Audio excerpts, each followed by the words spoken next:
kita lanjutkan.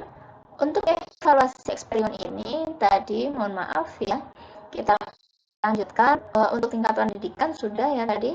Kemudian pengalaman menggunakan komputer, ini pun harus diperhatikan karena tidak semua pengguna aplikasi yang kita tuju ini mempunyai target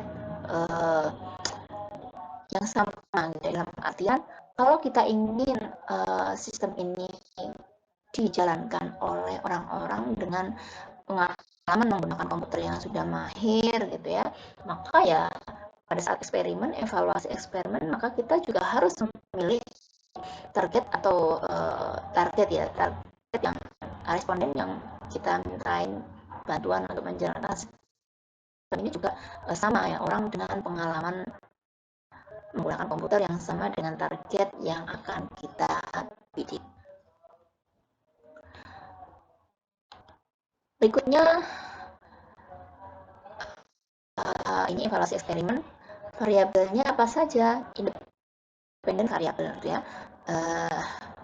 Bisa di sini ada beberapa variabel karena memang independen gitu ya, bisa jadi ya, mereka akhirnya membutuhkan bantuan secara umum. Kita nggak bisa membidik satu persatu apa kebutuhan mereka. Untuk itu perlu independen variabel, gitu ya. Perlu kita tambahkan tombol atau menu help, gitu ya. Dengan segala kebutuhan mereka bisa memanfaatkan tombol atau menu help. Kemudian bisa jadi dependent variabel, variabel yang dapat diukur dalam eksperimen. Bisa jadi kualitas unjuk kerja. Bagaimana si responden yang sudah menguji coba sistem kita tadi, kita nilai gitu ya, sebetulnya seorang user ini dengan karakteristik yang sama dengan calon target kita, mereka bisa gitu ya menjalankan atau menyelesaikan tugasnya dengan bantuan aplikasi atau sistem yang kita buatkan. Kita lihat kualitasnya bisa atau tidak si user responden tadi gitu ya. Bisa jadi kita akan menganggapnya ini sama gitu ya. Jika akan dijalankan pada user yang sebenarnya akan kita bidik, maka user yang kita bidik tadi bisa jadi juga sama gitu ya, perilaku atau kualitas unjuk kerjanya dengan responden yang kita pilih. Nah, evaluasi eksperimen ini berkaitan dengan hipotesis, yaitu prediksi yang dihasilkan dalam eksperimen. Jadi, karena tadi mungkin Anda masih ingat, jadi yang dikatakan Mas itu sesuatu yang kita bisa bilang sesuai dengan permintaan, gitu ya. Sehingga kita pun akhirnya membuat prediksi-prediksi gitu ya.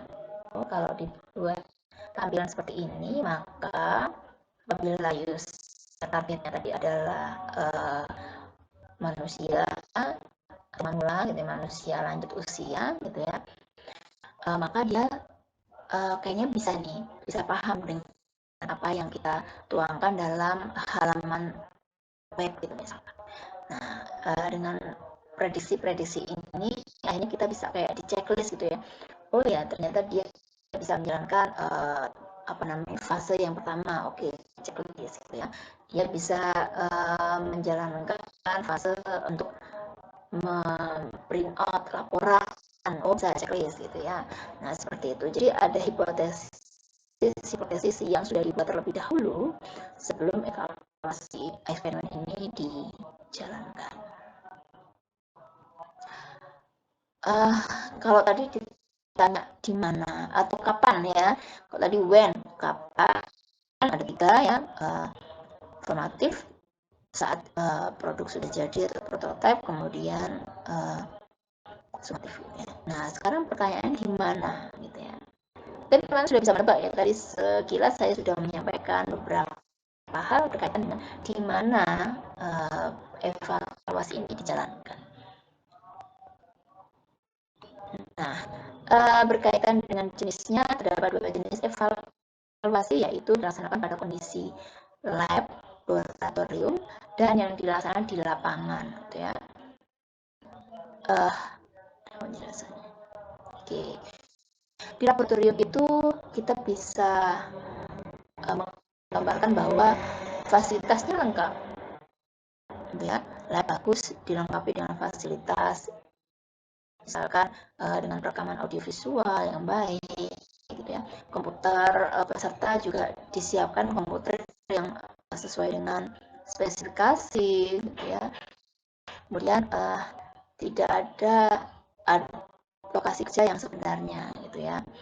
Fasilitasnya bisa jadi seperti itu, karena bisa jadi pada poin berikutnya ya, operator terbebas dari gangguan yang menghambat karena dia nggak ada di lingkungan pekerjaan yang sebenarnya, maka kondusif gitu ya lingkungan kerjanya, dia bisa fokus menyelesaikan tugas-tugasnya dengan lebih cepat. Bisa jadi karena fokus, nggak ada yang mengganggu gitu ya. Nah, nanti kita bahas di lingkungan yang sebenarnya bagaimana keadaannya. Kemudian no real situation, tapi situasinya tidak sesuai dengan yang sebenarnya terjadi gitu ya.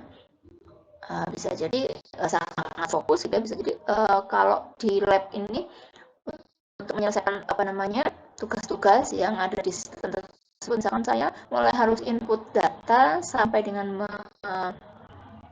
menampilkan laporan, kemudian memprint out hasil laporan tersebut gitu ya.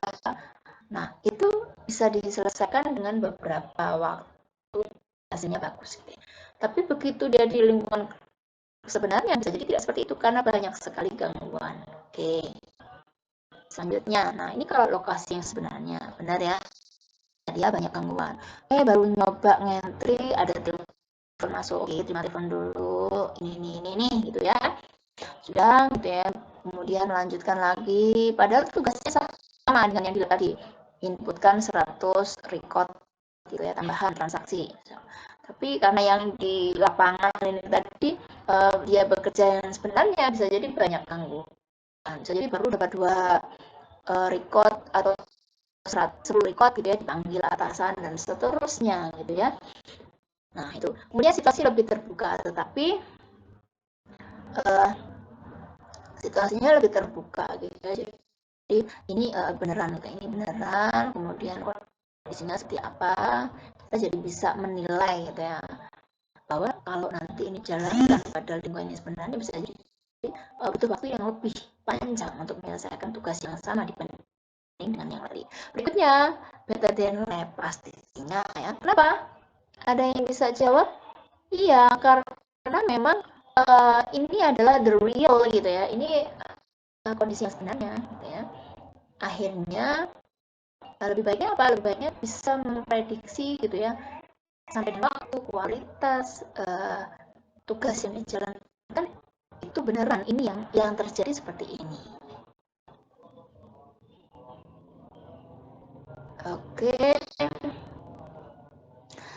Metode evaluasi dipilih secara cermat dan harus cocok dengan pekerjaan gitu ya. Kalau tadi ada beberapa kapan gitu ya pemilihan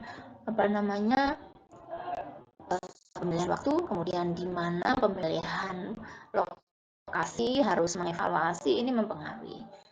Kemudian ada beberapa metode evaluasi dipilih secara cermat dan harus cocok dengan pekerjaan. Berarti kita harus tahu dulu metode evaluasinya. Nah, ini adalah metode mengkomunikasikan informasi user and designer. Mengkomunikasi antara user dengan desainer ini bisa melalui brainstorming gitu ya.